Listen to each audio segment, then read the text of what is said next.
Meu nome é Rodrigo Cubas Dalla Vecchia. Eu sou aluno do oitavo semestre de Arquitetura e Urbanismo do Centro Universitário Módulo. No ano de 2021 ocorrerá a 10ª mostra de iniciação científica do Centro Universitário Módulo. Eu estarei apresentando para vocês, em breve, a minha segunda iniciação científica, orientada pelo professor Dr. Douglas Santos Salvador. Meu nome é Rodrigo Cubas Dalla Vecchia. Fui orientado pelo professor Dr. Douglas Santos Salvador. Este trabalho, apresentado na 10ª Mostra de Iniciação Científica do Centro Universitário Módulo, tem o seguinte título: Análise da paisagem urbana do bairro Barranco Alto, Caraguatatuba, São Paulo, decorrente do máximo potencial construtivo permitido nas Leis Complementares nº 42, de 24 de novembro de 2011, e número 73, de 20 de abril de 2018. O presente estudo se propõe a desenvolver uma modelagem digital da possível futura paisagem urbana do bairro Barranco Alto, no município de Caraguatatuba, São Paulo. A motivação foi expor a questão da materialização e especialização de algo que existe somente no plano. Nesse sentido, o objetivo geral deste estudo é verificar a paisagem urbana do bairro resultante do máximo potencial construtivo permitido na lei vigorante do município. Entre a primeira imagem e esta, pode-se observar uma verticalização generalizada na área. Já os objetivos específicos são analisar a futura densidade urbana do bairro, identificar os possíveis impactos na infraestrutura urbana do bairro, propor diretrizes para uma ocupação territorial mais sustentável do bairro e criar um estudo do uso de solo. Para tal, foram definidas 5 etapas metodológicas. A primeira etapa para a realização da revisão bibliográfica através de análise documental sobre uma ocupação territorial mais sustentável e que leve em consideração uma relação mais harmônica entre a paisagem urbana e natural, utilizando de literatura pertinente, tais como livros de Douglas Farr, Juan Luiz Mascaró, Kevin Lynch, Richard Rogers, Rodrigo Lopes e Angel, como também documentos, portais oficiais, entre outras fontes disponíveis. A segunda etapa para a elaboração de um diagnóstico urbano do bairro objeto deste estudo, a partir da caracterização, levantamento de campo e legislação urbanística através de visitas em loco, pesquisa documental nas leis pertinentes e a utilização da ferramenta computacional Google Earth Pro.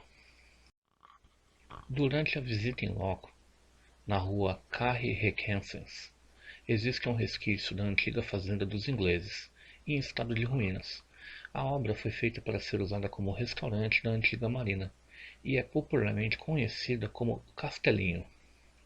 Ainda na segunda etapa, ocorreu o estudo da legislação urbanística, e estes são trechos retirados do plano diretor vigente. Através do uso da ferramenta computacional Google Earth Pro, delimita-se toda a área do bairro objeto estudo. Na terceira etapa, o desenvolvimento da modelagem física de um possível cenário de máximo aproveitamento construtivo para o bairro, de acordo com o plano diretor de Caraguatatuba vigente, utilizando a ferramenta computacional Revit e a tecnologia BIM. Na quarta etapa, ocorreu a análise dos resultados da segunda etapa, situação atual, e da terceira etapa, cenário urbano possível, comparando-os e verificando as transformações na paisagem urbana e suas relações com a paisagem natural, bem como com os dados de ocupação territorial mais sustentável delimitados na primeira etapa. Por fim, pretende-se identificar os possíveis impactos negativos nos âmbitos sociais e ambientais, com interferência da luz e ventilação natural nos arredores dos locais que são aptos a receber categorias de uso com mais pavimentos oriundos deste possível cenário urbano no bairro. Os resultados parciais indicam que o bairro do Barranco Alto passaria de predominantemente térreo para verticalizado, com até 12 prédios de 9 pavimentos. O bairro possui 63,71 hectares e, com uma média de 5 habitantes por unidade habitacional, possui aproximadamente 9.250 habitantes, número equivalente a 145 habitantes por hectare. Na situação futura possível, essa quantidade passaria a ser de aproximadamente 24.000, ou seja, 376 pessoas por hectare, gerando assim um aumento de 159% de pessoas no bairro. Na imagem superior esquerda é possível ver o local de onde essas perspectivas foram geradas, e nas outras comparar a diferença entre as duas situações. Fato este que elevaria a densidade urbana e, consequentemente, a pressão nos sistemas de sua infraestrutura, impactando os serviços urbanos prestados na área, como a coleta de lixo, eletricidade, transporte público, distribuição de cestas básicas pelo serviço social da prefeitura, prestação de serviços de área da saúde e abastecimento de água, que poderia passar da atual relação de consumo por hectare do bairro, de aproximadamente 29.000 litros de água por dia, passando a ser de 75.200 litros de água por dia, na situação futura possível, com o máximo potencial construtivo previsto no plano diretor. Muito obrigado.